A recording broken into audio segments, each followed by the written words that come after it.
right, good evening and welcome to Breaking Today. You know, this is Thursday, and you know what we do on Thursday. Every day on Thursday at 7:30 p.m. It's time for Tipping Point. That's why you see this arrangement. So, Lincoln Wambugo will be coming to do that very show. Now, that's not the big story of the day. The big story is that after 2 years since JSC appointed or gave the names to the president, the 41 names of judges who are supposed to be appointed, the last 1 hour, they have been appointed. That and so many other stories coming up, but these are the highlights.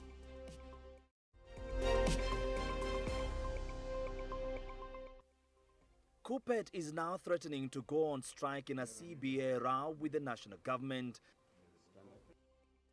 Kikuyu elders to cleanse the Nakuru Wanyagadanga shrine tomorrow following Speaker Muturi coronation at the same shrine.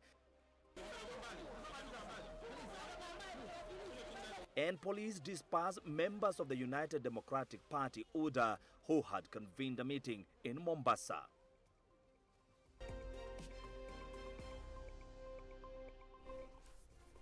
All right, welcome to the broadcast. My name is Frederick Muitiriri, and my sign language interpreter tonight is Tracy Dorcas. We start off with the story that is breaking, is that President Uhuru Kenyatta has finally appointed 34 out of 41 judges whose names he was given some 2 years ago. Now, the 41 judges who had been recommended by the Judicial Service Commission in 2018 have finally been appointed by President Uhuru Kenyatta. Among those rejected include Justice George Odunga, Justice Agrem Chalule, and Justice Ngogi Joel, who presided over the BBI case and nullified it. Those appointed as judges of the Court of Appeal include Justice Msanga, Raphael Omondi, Helen Amolo, Ngogi Grace Mombi, Francis Tuyot, Nyamwea Pauline Nyaboke, Lesit Jesse, and Kibaya Imana. This comes a day after the case management conference determined the viability of the BBI appeal. Just to repeat that story, because it's just breaking now,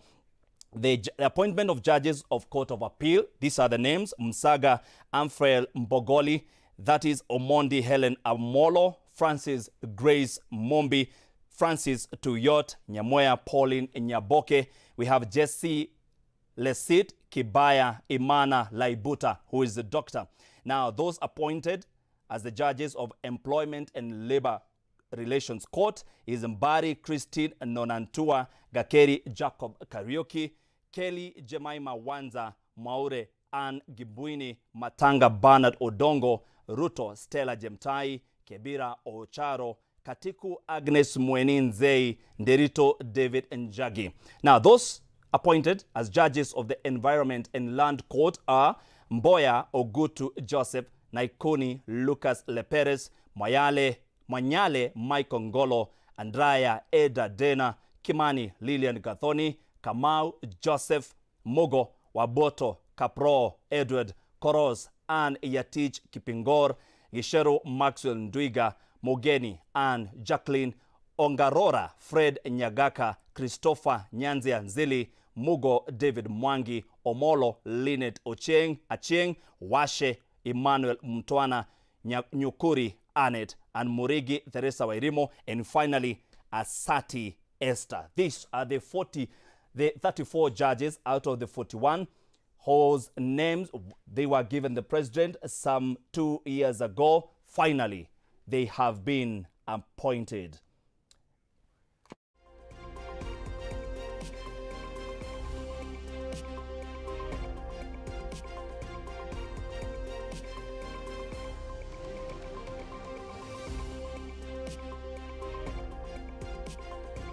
Now to other good story. Another beautiful story is that the Senate has overwhelmingly voted to have Nakuru municipality to be lifted to a city status in accordance to the Urban Areas and Cities Act. Nakuru now becomes the 4th city in the country after Nairobi, Mombasa and Kisumu. Although senators have passed the bill, which has been pushed vehemently by Nakuru Governor Lee Kinyanjui, concerns have been raised over its drainage system and averting the rising number of slum dwellers in the county. Here is our reporter, senior reporter Clifford Ndumbi with more. For the most unwinding road to become a city, Nakuru town now sees the light at the end of the tunnel.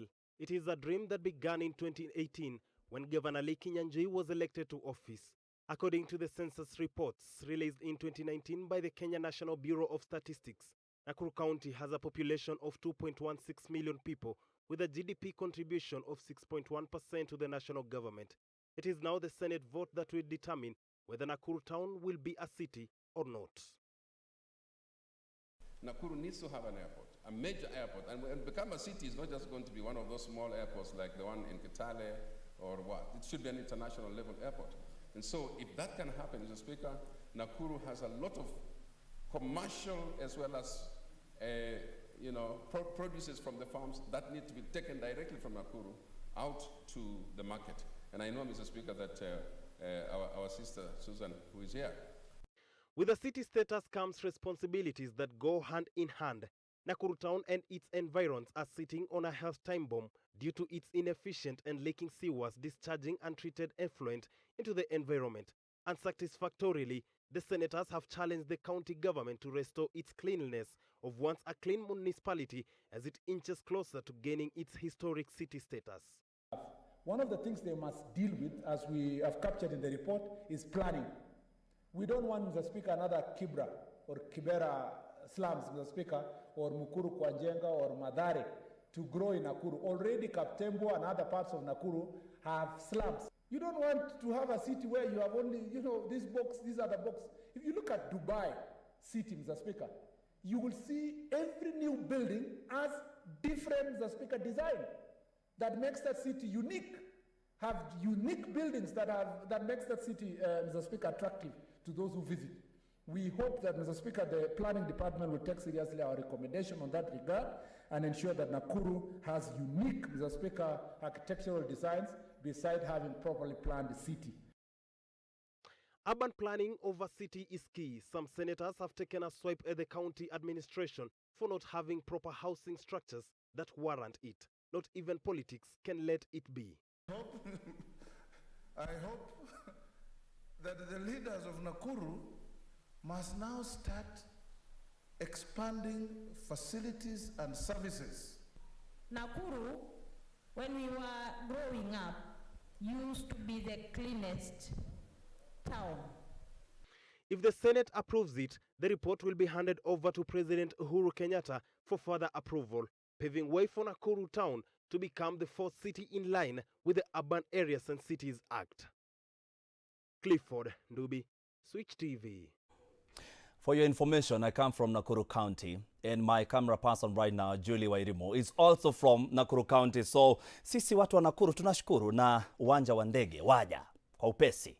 All right, moving on. The Kenya Union of Post-Primary Education Teachers, KUPPET, is threatening to go on a strike. Akelo Misori, the union's Secretary General, says should the current collective bargaining agreement CBA expire end of June before negotiations for a new one, the repose of it will be devastating effects on the teaching fraternity. This comes after KUPPET protested to the Teacher Service Commission TSC 2 weeks ago. Their union is now demanding that the CBA funds should be paid this year before the 30th of June when the financial year will end.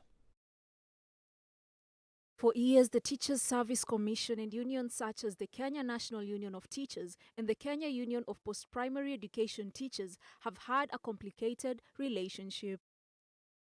Today, KUPPET expressed concerns stating how the TSC had not kept its promises regarding the renewal of a new collective bargain agreement since their previous talks. Now, with barely 3 weeks to the expiry of the current agreement, the government's indifference to the process has caused intense anxiety and tension in the teaching fraternity. Essentially, following our protest, the feedback we received from the Teacher Service Commission alarmed us. All that the TSC did was to agree with our protest and concern without addressing it in any way.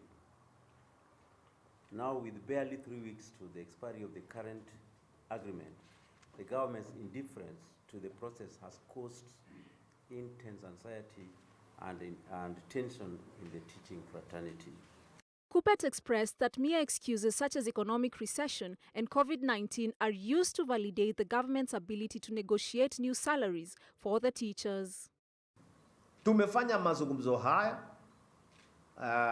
TSC kasema inaenda kukutana na na SRC, alafu SRC watoe mapendekezo yao,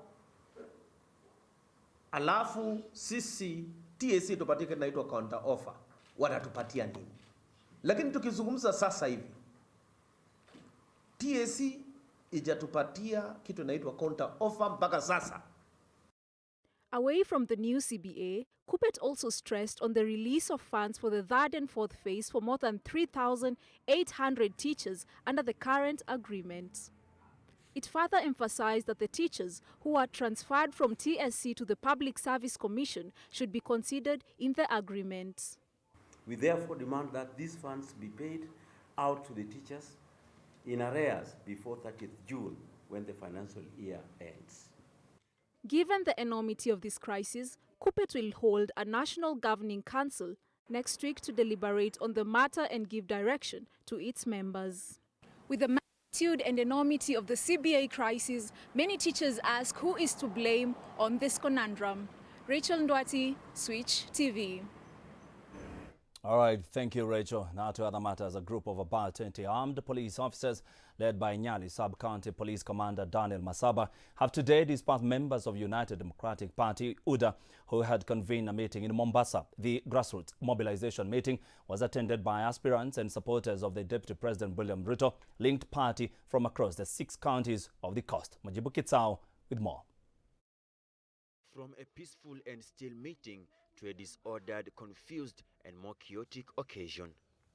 UDA Chair Johnston Muthama forced to sneak out of the meeting in Mombasa to evade arrest from the police officers who had come to disperse the meeting.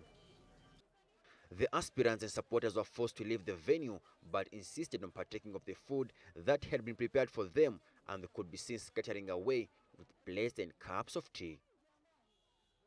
Nyali Sub-County Police Commander Daniel Masaba said they were not informed about the meeting. Mkutano ambao umekuwa hapa ni mkutano ambao iliko. All political gathering was banned due to COVID-19 rules. And that is why nimekuja hapa kuondoa hii watu wote. Hakuna mkutano wote wa political unaruhusiwa. Hajajulisha polisi. Sisi tumesikia tu kama kuna mkutano. While reacting to the meeting disruption, Muthama said there is a sinister motive to sabotage the UDA party through disruption of their meeting by police officers. Nasikitika na kusema kwamba sio mzuri mambo namna hiyo kufanyika. Inaonekana kwamba serikali iliyoko sasa inatoa pingamizi sana kwa chama cha UDA kwa sababu kinahusishwa na Mheshimiwa Ruto. I think even attempting to interfere with the private meeting was in bad taste. They should not accept to be used. I have no doubt somebody is sending the police. What are you looking for? If you think UDA has upped the competition, why don't you just prepare your parties and up the competition? Nobody is stopping you from doing that.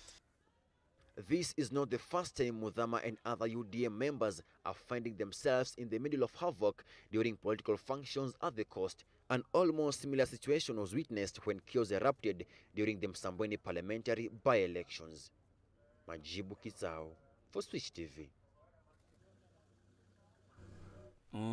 Kijana wa Maga Nyakundu, Majibu Kitsao hapo. So just to remind you that President Uhuru Kenyatta has gazetted 34 out of 41 judges whose names he was given some 2 years ago by the JSC. The 34 will start working immediately. All right, we take a short break. We'll be back with more in a short while. Don't go anywhere.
Welcome back. All right, controversy has continued to rock National Speaker Justin Muturi's coronation as Mount Kenya spokesperson. A ceremony to cleanse Agikoyo Shrine Mukuru Nyagathanga following his coronation will be conducted tomorrow as per the Agikoyo traditions.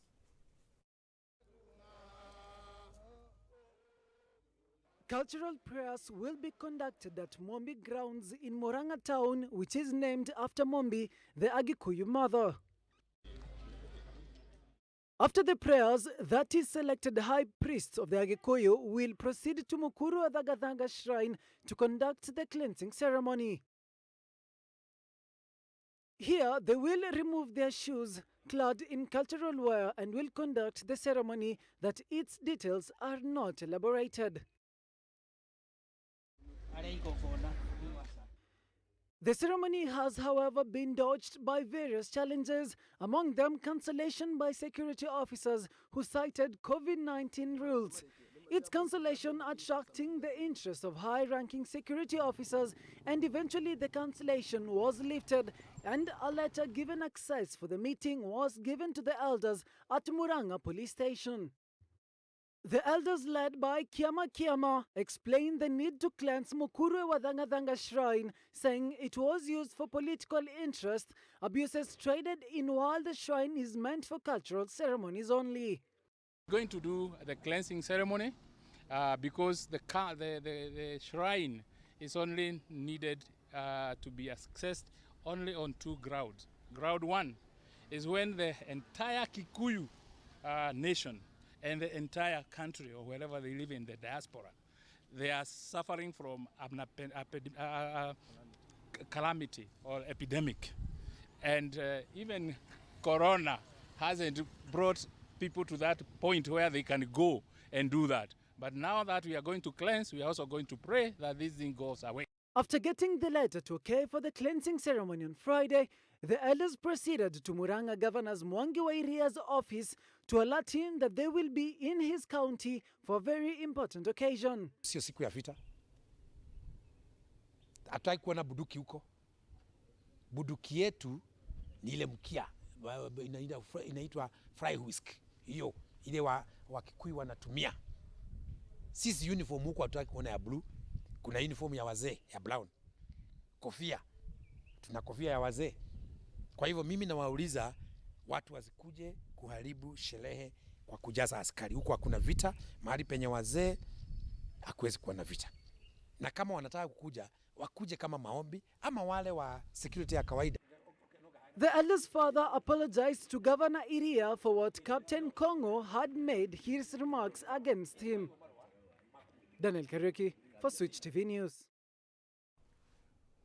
Thank you, Daniel. Now, a total of 56 graduates comprising of senior military officers have today graduated from the National Defense University after successfully completing the 49 weeks of study at the institution. The Cabinet Secretary for Defense, Ambassador Monica Juma, has said that the process is aimed at improving intellectual capacity of senior military and government officials on broader dimensions of the national security issues in order to think globally and act nationally. Robert Ouma with the details.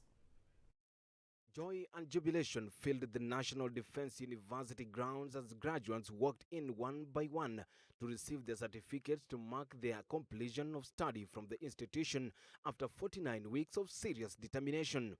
The current course comprising of officers from Kenya, Uganda, Burundi, Malawi, Zanzibar and Egypt.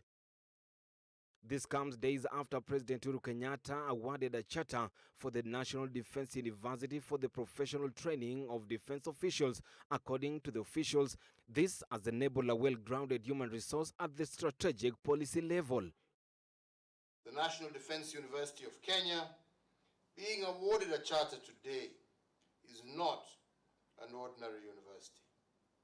The National Defense University Kenya will reinforce our country's defense forces and expand their military and civil diplomacy proficiency. According to the Cabinet Secretary of Defense, Dr. Ambassador Monica Juma, the 49 weeks has been full of determination and that she is confident of the performance that will emerge thereafter. Dear officers, ladies and gentlemen, You have today been certified to have acquired the requisite skills and knowledge to succeed in your new responsibilities. Each one of you has a bright future, a very bright future in the military forces of your respective nations. I encourage you to take up your new roles with confidence. Remember also to inspire others with your intellectual consistency. At all times, strive to keep your wits above you and maintain grace, even under difficult circumstances. A total of 1,463 officers have so far graduated from the college, and 338 officers from the friendly allied countries have graduated from the institution. Robert Ouma, Switch TV News.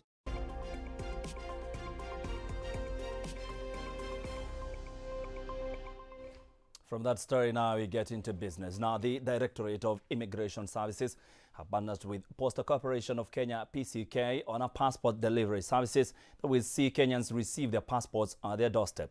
The two institutions have signed an initial memorandum of understanding that will address countrywide coverage of passport delivery services as well as last-mile door-to-door delivery by Postal Services of Kenya. The partnership has been necessitated by the need of the directorates to decongest and reduce the number of clients frequenting the offices. This indeed endeared us to collaborate with the Postal Corporation of Kenya for passport delivery services.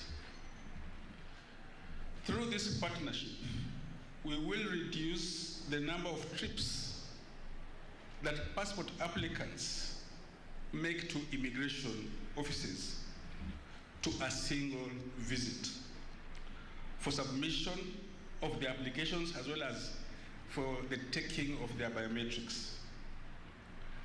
Our customers can now continue running their businesses and leave the burden of delivery of passports to the experienced government agency, which is the Postal Corporation of Kenya.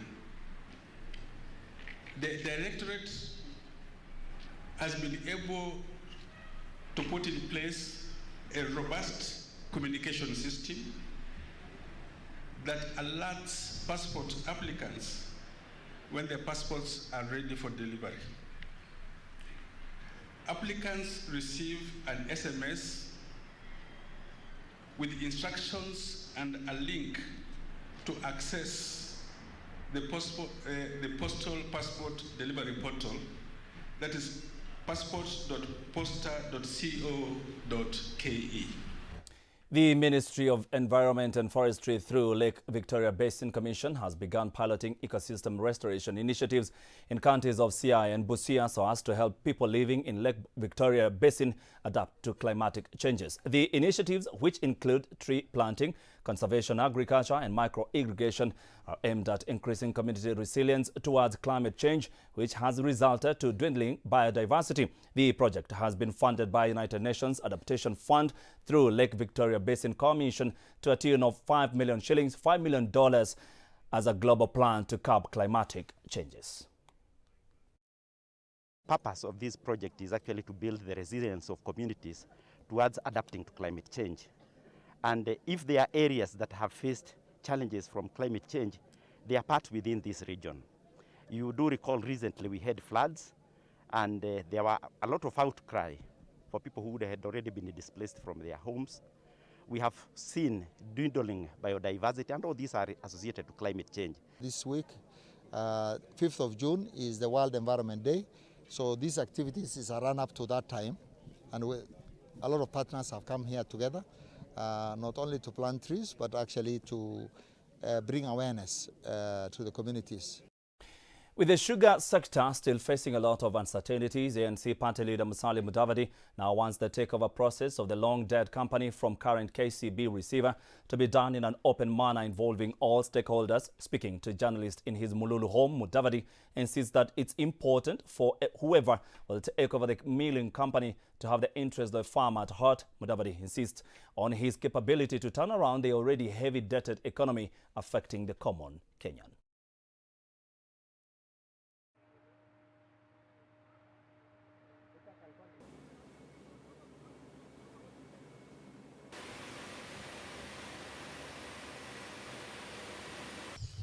Now, what is critical is that KCB is a bank that is quoted on the Nairobi Stock Exchange. And at the same time, Mumias used to be on the stock market as well. It was trading there. So it is important that we have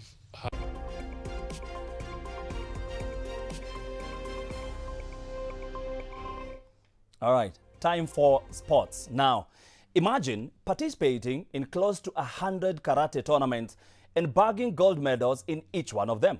John Omondi is a 13-year-old karateka who has acquired, wait for it, 86 gold medals through his career and still yearns for more. Cedric Oronje has more. He was he almost became a prey of a lion along the Lake Nakuru National Park. Ni kweli sijaishindwa. Ni bidii tu. Hard work nisikiza kocha anasema. This is the story of one John Omondi Obura. Having represented the country in numerous karate competitions, Obura has never lost any match, including the JKA Africa Karate Cup, where he scooped a gold medal in South Africa. Tukifika huko tulienda kwa Queen's Place, Manipanitu hivyo Johannesburg. Tulikuwa tunaenda training every day before tournament ifike. Kwa tournament ilifika tukaingia, nikajitayarisha, nikaom. Tulikuwa wengi, about 200, and country mingi zilikuwa huko. So masaa niliitwa, saa yangu participate. Niliingia tu kiujasiri, nikajikaza, nikang'ang'ana, nikamaliza. Result kutokea, nikasikia ndio mshindi. Nevertheless, the 13-year-old has carried the country's flag high, traversing through different continents with nothing less than a gold medal. Nilikuwa walipo wa fiki, but nimeshinda nchi, nilikuwa South Africa, Ukraine, England na Portsmouth. Through hard work and discipline and sheer determination, Omondi has attained a total of 86 gold medals, not forgetting close to 12 trophies for the nation. He became the national champion. He went to a level that he was chosen to go and represent this country at an international tournament, continental tournament in South Africa. Surprisingly, when he went there, he was the only boy who won a gold medal for the country. Michael Obura, who is the dad-cum-coach, admits it hasn't been a rosy affair for John, having escaped death in a whisker following an attack by lions during one of their training sessions. Training around 5 hapo. Tukastukia simba mbili, dume. Zikakuja hapo kwa gate, ndio wezi hapo. Tukasimama tu, tukagojea. Nilikuwa nyuma yake, but zilitokea tu at once, zilikuwa zinafusana, zikatuona, zikakuja. Fortunately, the lions came out of the park, and I was with him. You know, I held him, I waited for anything to kill, but by good luck, God saved us. Now for John Omondi Obura, 86 gold medals and counting is not enough, because the young Turk still eyes for top-notch competitions like the Junior Olympics. Cedric Oronje, Switch TV. Okay, Cedric. When I was young, I used to play taekwondo. Unfortunately, I can't even remember the belt that I used to have. Well, I'm old now. England's countdown to the Euros continued with a narrow win of Austria at Riverside Stadium, but they suffered an injury setback as Liverpool defender Trent Alexander-Arnold limped off late on. Manager Gareth Southgate saw his experiential side secure victory when Arsenal teenager Bukayo Saka crowned a fine move with an angled finish for his first international goal after 56 minutes. Saka find the back of the net with a cool finish. Southgate then made 4 changes all at once, and that almost cost England as Jordan Pickford's fingertips and the crossbar came to the home side's rescue. The goalkeeper's efforts proved to be the difference as England went. When Bukayo Saka scores, it's a good day. Arsenal scores. All right, time for tipping point, and Lincoln Wambogo is here with us. Lincoln, what have you prepared for us? Please tell me you're talking about the judges. The judges, 34 appointed by the president, 8 left out. Now, the question is the appointment of these judges tied up to the BBI case? John Ngugi is not there. George Odunga, part of the team that nullified the BBI? Yes. All right, that is coming up in a short while, so don't go anywhere. There's a good conversation coming up. Don't go anywhere. My name is Frederick Muitiriri. My sign language interpreter was Tracy Dorcas. Do have yourself